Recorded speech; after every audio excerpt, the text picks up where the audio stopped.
Greetings, ladies and gentlemen, and welcome to this latest rendition of Tales from Outer Space. Taken from the subreddit HFY. All the relevant links will be down below. And as always, I hope that you enjoy, and if you do, please consider supporting the channel. Now, on to the science fiction. Story number 1. A Patient Man, written by You Sure I'm Not a Robot. The stateroom was beautiful. It was filled with relics of 1,000 species that had fallen beneath the claws of his people. The Emperor was tired of it, tired of the endless procession of his honored ancestors and their victories. At this point, it was just aggravating. He sat slowly at his desk and nodded to the guards. "Bring him in and fetch the ceremonial blade. I think the chef is using it." The creature that was dragged in had suffered many beatings and days of isolation.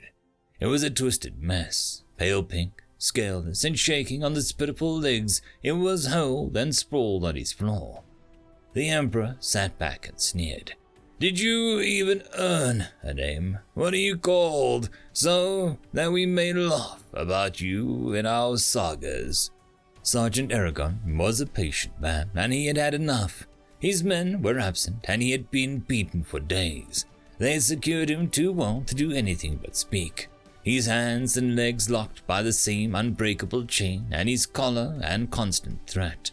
A single command away from death. Now he had been dragged in front of the head lizard, or whatever they were, and they wanted him to weep. They wanted a name, and he would give it a name to remember. He struggled to stand with his legs locked together until one of the guards roughly grabbed his arm and dragged him upright. He checked his balance and spoke. "I have a name that'll live longer than yours. You stand on top of a dung heap and call yourself a king. You came after the least of us, the young, the innocent.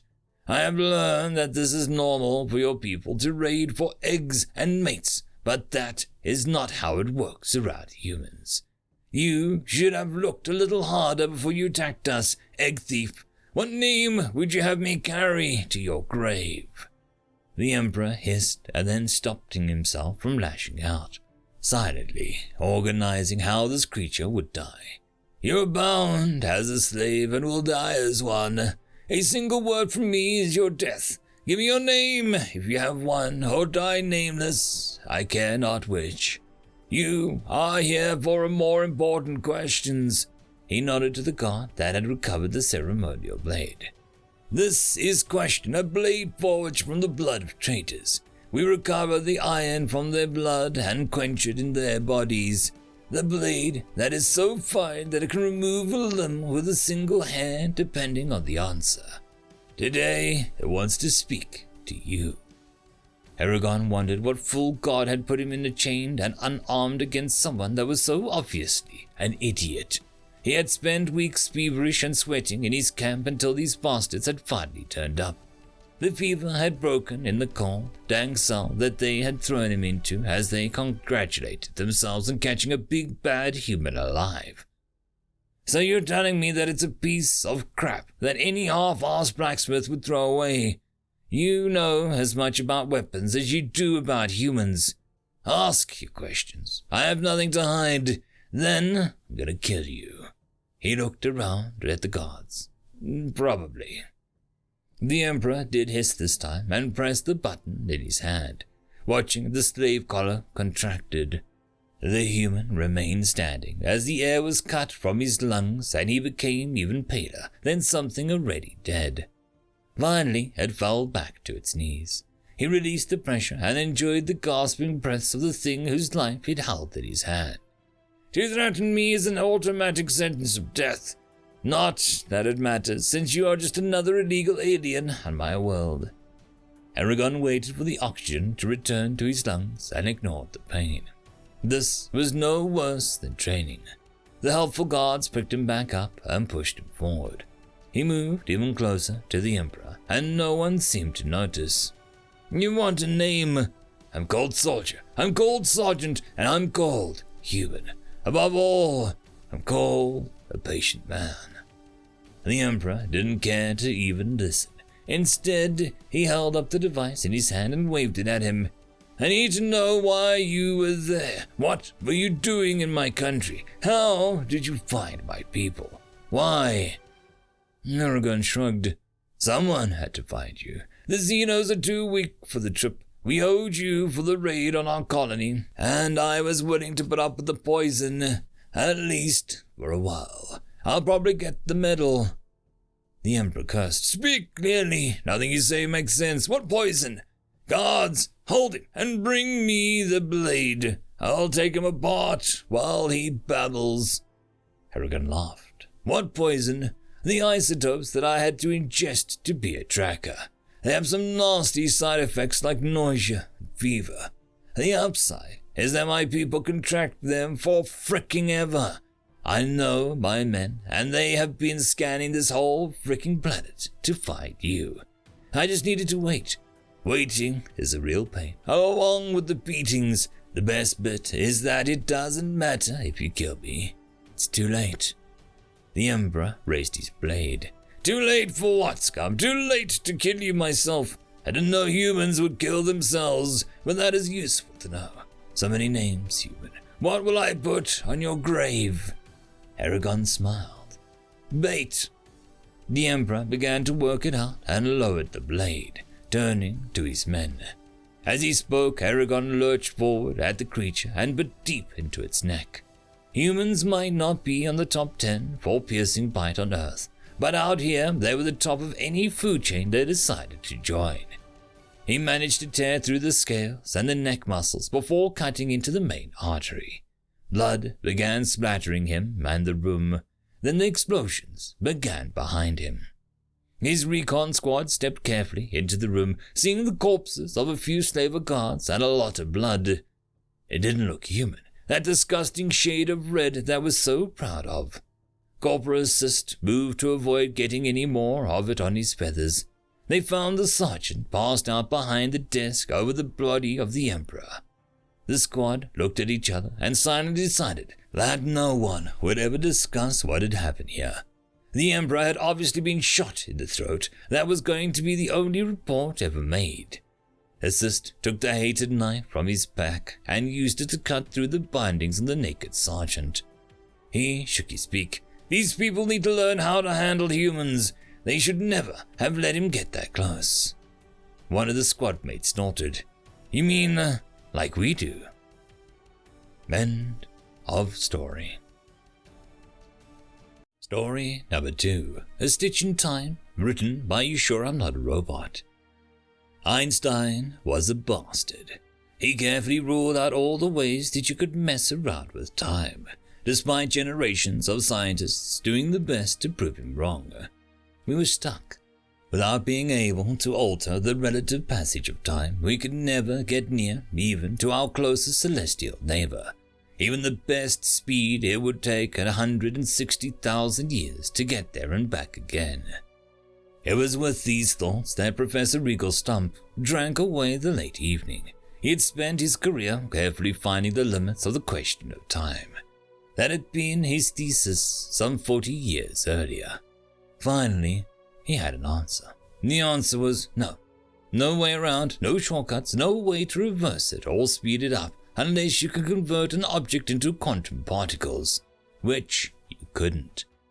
On his desk sat a 3,000-year-old pot, a small one. It held his pens. It reminded him of the inevitable passage of time. Even the empire that made it was lost. In a very drunken moment, he emptied it out on his desk, poured whiskey in it, saluted the old gods killed by time, and drank. Then he quietly passed out in his armchair. The dim light suffused the room. Enki set foot on Earth for the first time in many, many years. He regarded this new worshipper. His glance reached at the whiteboard covered in familiar maths. Ha! No wonder the good doctor had sent up a prayer.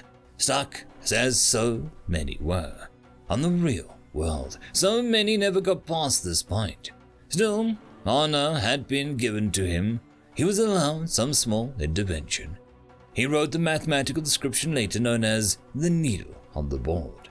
Unfamiliar with the etiquette of whiteboards, he simply carved it in place with a thought.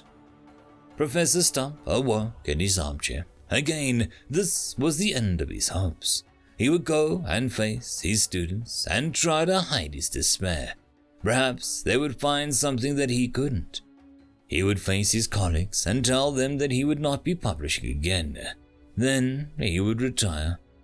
Then he saw the whiteboard. He later described the moment.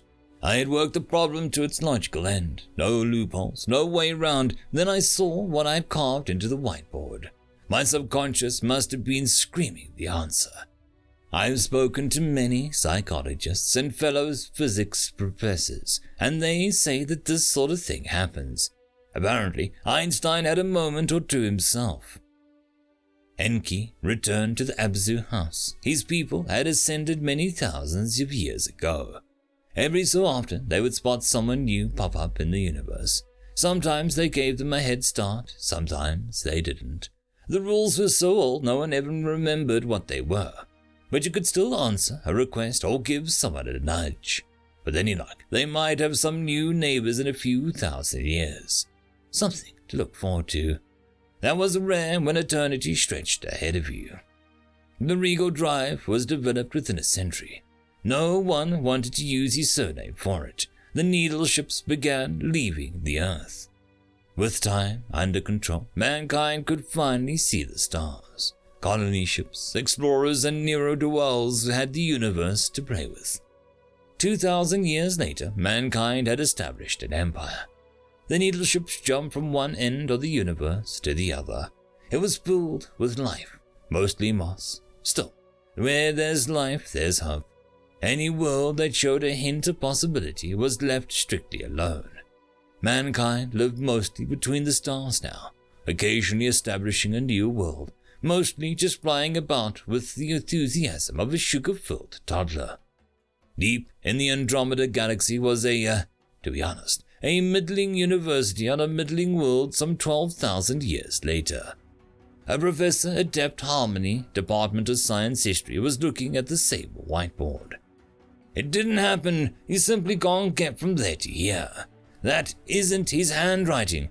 Also carved. Who does that?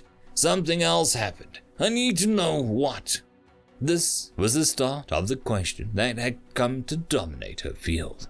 After several robust discussions, one involving a hand grenade, her position became an official position. The question then became who gifted the universe to mankind. At least they knew someone else was out there. 8,000 years later, and the first human ascended. They were delighted to meet Enki, who still had fond memories of Earth. Loki looked around, a familiar room. A shaman out of his head on the local fungi. Mankind liked these odd lizard types. Time, these guys figured out the compass. End of story. And that, my friends, concludes this video. I hope that you enjoyed, and if you do, please consider supporting the author, even by popping over and leaving a thumbs up or a nice comment, just to show your appreciation for the story. However, if you wish to support this channel, there are links down below which will help immensely. I will see you all in the next one, and until then, I hope that you have a fantastic day. Cheers.